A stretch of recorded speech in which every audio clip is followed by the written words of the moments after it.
जय श्री कृष्ण दोस्तों। क्या मरने के बाद आत्मा फिर से अपने घर लौटती है? ये सवाल जितना सरल लगता है उसका उत्तर उतना ही रहस्यमय और गहराई से भरा हुआ है। गरुड़ पुराण कैसा दिव्य ग्रंथ है जो मृत्यु के बाद आत्मा की अदृश्य और अंडे की यात्रा का रहस्य खोलता है। इस ग्रंथ के अनुसार आत्मा मरने के बाद कहाँ जाती है? क्या वह अपने प्रियजनों को देखती है या नहीं? यह सब कुछ आत्मा के संस्कारों, इच्छाओं और मृत्यु के समय की मानसिक व आध्यात्मिक स्थिति पर निर्भर करता है। इस रहस्यमय कथा में आप जानेंगे कि मृत्यु के क्षण में आत्मा के साथ कौन कौन सी अलौकिक घटनाएं घटती हैं, शरीर मृत्यु को कैसे स्वीकार करता है और कौन से सूक्ष्म संकेत दिखाई देने लगते हैं। आत्मा शरीर से कब निकलती है और क्यों? उसे यह पता ही नहीं चलता कि वह शरीर से अलग हो चुकी है।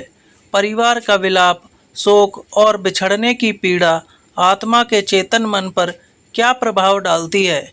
यह सब जानना केवल जानकारी नहीं बल्कि आत्मचेतना का आरंभ है। दोस्तों, आगे बढ़ने से पहले इस दिव्य यात्रा का सम्मान करते हुए इस वीडियो को एक लाइक जरूर करें और कमेंट में जय श्री कृष्ण अवश्य लिखें। तो चलिए शुरू करते हैं इस अदृश्य यात्रा को, जिसका आरंभ होता है अंत से, यानी मृत्यु से। आपको जानकर आश्चर्य होगा कि हिंदू धर्म में कुल 18 महापुराण हैं और इन सब में एक विशेष ग्रंथ है गरुड़ पुराण, जो न केवल मृत्यु के पश्चात आत्मा की रहस्यमय गाथा को उजागर करता है बल्कि आत्मा की अनकही पीड़ा, दिव्यता और कर्मों के प्रभाव को भी दर्शाता है। इस ग्रंथ में लगभग 19,000 श्लोकों के माध्यम से भगवान श्री विष्णु ने अपने वाहन गरुड़ को वह परम रहस्य बताया जो आत्मा की मृत्यु के बाद की अवस्थाओं को समझाता है। प्राचीन मान्यताओं के अनुसार गरुड़ पुराण का श्रवण न केवल मृत आत्मा को शांति और मोक्ष प्रदान करता है बल्कि उसके परिवार को भी आध्यात्मिक बोध, मानसिक संतुलन और गहरी अनुभूति कराता है। इसमें बताया गया है कि मृत्यु से कुछ समय पहले ही व्यक्ति को सूक्ष्म संकेतों का आभास होने लगता है, जैसे कोई दिव्य शक्ति उसे पुकार रही हो या कभी पूर्वजों के दर्शन हो जाना। शरीर धीरे धीरे स्थिर पड़ने लगता है। झंझड़क सबसे पहले पैरों से आरंभ होकर सिर तक पहुंचती है और सांसों की गति असामान्य हो जाती है, कभी तेज कभी मंद। कभी कभी मृत्यु से कुछ क्षण पूर्व व्यक्ति के चेहरे पर एक अलौकिक तेज दिखता है, जैसे उसकी आत्मा दिव्यता से भर उठी हो। जब जीवन की लौ बुझती है तब आत्मा ऊर्जा की उस अंतिम तरंग से बाहर आती है, लेकिन उसे यह ज्ञात नहीं होता कि वह शरीर से अलग है। शुभ कर्म करने वालों की आत्मा सहजता से निकल जाती है, पर जिनके पाप अधिक होते हैं उनके लिए यह क्षण पीड़ादायक और क्लेशपूर्ण बन जाता है। आत्मा के निकलते ही शरीर मौन और शीतल हो जाता है, पर आत्मा भ्रम में रहती है। मैं जीवित हूँ, पर मुझे कोई देख क्यों नहीं रहा है? वो अपने परिजनों को देखती है, बोलती है, पर उसकी आवाज़ सुनने में विलीन हो जाती है। उसे लगता है जैसे वह कोई स्वप्न देख रही हो, परंतु यह स्वप्न नहीं, उसकी चेतना की एक नई स्थिति होती है। जब घर में रोने धोने की आवाज़ें गूंजती हैं तो आत्मा उन्हें चुप कराना चाहती है। मैं यहीं हूँ, वह कहना चाहती है, पर कह नहीं पाती। वो केवल हवा में कांपती है। कुछ आत्माएं बेचैन हो जाती हैं, पीड़ा में तड़पती हैं और वे हवाओं को हिलाने लगती हैं। दरवाजे खटकने लगते हैं और वे परिजनों के स्वप्नों में उतर आती हैं, एक संदेश देने के लिए, एक आस लिए कि उन्हें शांति दी जाए। यह रहस्य न केवल मृत्यु का है बल्कि जीवन के गहन अर्थ का भी संकेत देता है। अब जानते हैं यमदूत कब और कैसे आते हैं। आत्मा मृत्यु के कुछ समय बाद एक नई हलचल को अनुभव करती है। अचानक उसे महसूस होता है कि कोई अदृश्य दृष्टि से परिशक्तियाँ उसके समीप आ रही हैं। यदि आत्मा पुण्यवान हो तो उज्जवल तेजों में देवदूत उसे सम्मान पूर्वक स्वर्ग की ओर ले जाते हैं। परंतु यदि उसके कर्म अंधकार में रहे हों तो भयंकर यमदूत आते हैं जो उसे पकड़कर चीखों और भय के मध्य नरक की दिशा में ले जाते हैं। परंतु ये यात्रा यहीं समाप्त नहीं होती। सबसे पहले आत्मा को उसके संपूर्ण जीवन का दर्पण दिखाया जाता है। हर पुण्य कार्य उसकी चेतना में संतोष और प्रकाश की लौ जलाता है, वही हर पाप कर्म उसे डर और पश्चाताप से भर देता है। यमदूत धीरे से कहते हैं, अब तुम्हारा समय इस लोक में समाप्त हुआ।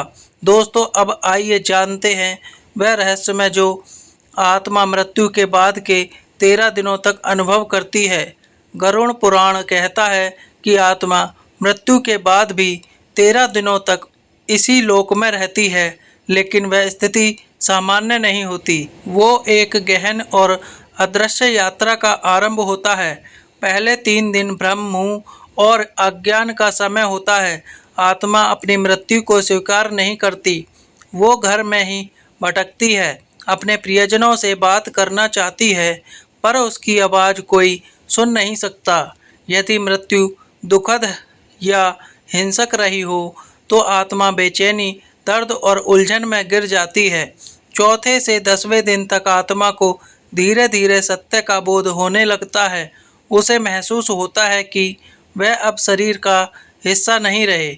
यदि परिवार द्वारा धार्मिक विधि विधान अनुसार क्रियाएं की गई हों तो आत्मा को थोड़ी राहत मिलती है, परंतु जिनकी इच्छाएं अधूरी रह जाती हैं उनकी आत्मा अशांत और अस्थिर रहती है। 11वें से 13वें दिन तक आत्मा के लिए विदाई का समय आता है। पिंजल और श्रद्धा उसके अगले लोक के द्वार खोलते हैं। जिसने जीवन में धर्म और पुण्य कमाया होता है उसे देवदूत स्वर्ग की ओर ले जाते हैं, जबकि जिसने पापों का बोझ संचित किया हो उसे यमदूत नरक की ओर ले जाते हैं। अब जानते हैं कि आत्मा कैसे देती है संकेत। अब कोई आत्मा मुंह में बंधी होती है तो वह रहस्य में इशारे छोड़ती है, जैसे सपनों में आना, घर में अदृश्य सुगंध फैलना, बिजली का अपने आप जलना बुझना, अचानक ठंडी हवा का बहना। यह सब आत्मा की मौन पुकार हो सकते हैं। गरुड़ पुराण बताता है कि मृत्यु के बाद आत्मा स्थूल शरीर छोड़ देती है, पर उसकी चेतना बनी रहती है। वह देख सकती है, सुन सकती है, पर कह नहीं सकती, क्योंकि अब उसके पास ध्वनि उत्पन्न करने वाले शारीरिक उपकरण नहीं होते। जब भावना गहरी होती है तो आत्मा बिना बोले भी संवाद कर सकती है।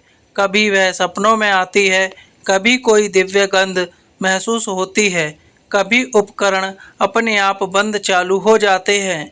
यह सब आत्मा के मौन संकेत होते हैं। मोक्ष प्राप्त आत्मा परमात्मा में विलीन हो जाती है और फिर वापस नहीं लौटती। स्वर्ग या नरक कई आत्माएं अपने कर्मों का फल भोगती हैं और पृथ्वी के कार्यों में हस्तक्षेप नहीं करती, लेकिन जो आत्माएं अधूरी इच्छाओं के कारण भटक रही होती हैं वह कभी कभी संकेत देकर सहायता की कामना करती हैं। गरुड़ पुराण कहता है कि पूर्वजों की आत्माएं पितृलोक में निवास करती हैं और जब वंशज श्रद्धा से तर्पण या श्राद्ध करते हैं तो वे प्रसन्न होकर आशीर्वाद देती हैं। यदि परिवार पर कोई संकट आने वाला हो तो पितरों की आत्माएं संकेत देती हैं, कभी स्वप्न में, कभी अंतर्मन में। यदि किसी दिवंगत आत्मा का बार बार स्वप्न में आना हो तो समझिए वो कोई संदेश देना चाहती हैं। गरुड़ पुराण कहता है कि वह स्वप्न केवल संयोग नहीं बल्कि सूक्ष्म संदेश होते हैं।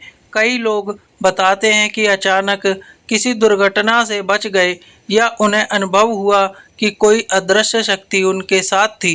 वह शक्ति संभवतः हमारे पूर्वजों की आत्मा होती है जो संकट के समय हमारी रक्षा करती है। जब घर में श्राद्ध, पिंडदान या धार्मिक पाठ होता है तो आत्मा ही प्रसन्न होकर उस घर में सकारात्मक ऊर्जा भर देती है, जो परिवार को मानसिक शांति, सुरक्षा और समृद्धि प्रदान करती है। आत्मा ही कभी स्वप्न, कभी विचार, कभी आभास के माध्यम से हमारे निर्णयों को प्रभावित करती है। यह एक सूक्ष्म संवाद होता है जिसमें प्रेम, चेतावनी और आशीर्वाद छिपे होते हैं। आत्माओं को प्रसन्न करने के लिए हमें प्रत्येक वर्ष श्रद्धा और पिंडदान करना चाहिए। गरुड़ पुराण, प्रत्यस्त्रोत, महामृत्युंजय मंत्र का पाठ करें और जरूरतमंदों को भोजन एवं दान दें। इससे पितृ आत्माएं प्रसन्न होती हैं और परिवार की रक्षा करती हैं। लेकिन जो आत्माएं अधूरी इच्छाओं में बंधी होती हैं, वे कभी कभी बाधक भी बन सकती हैं। उन्हें शांति देने के लिए विशेष पूजा, दान, मंत्र जाप आवश्यक होता है।